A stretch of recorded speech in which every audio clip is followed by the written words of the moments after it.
இன்னைக்கு பார்த்தீங்கன்னா நைட்டு சாப்பாடு நாங்கள் வந்து அடை அரைச்சோம் மாவு.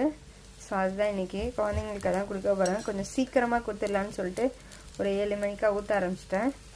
பசங்களுக்கு ரொம்ப பிடிக்கும் அடை மாவு. ஸோ அதனால் இப்போ ஊற்ற போகிறேன். இதுக்கு தேங்காய் சட்னி இருக்குது. ஸோ தொட்டு சாப்பிட போகிறாங்க. பிடிக்கும்னு சொல்லிட்டு கமெண்ட்ஸ் பண்ணுங்கள்.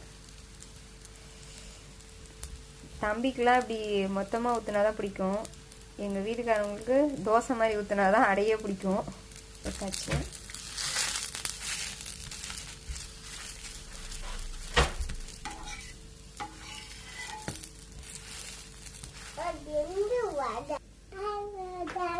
பண்ணுறாங்க. பாப்பாவோட ஃப்ரிட்ஜ் இதானா பார்த்துக்கோங்க. ஓ ஓகே ஓகே.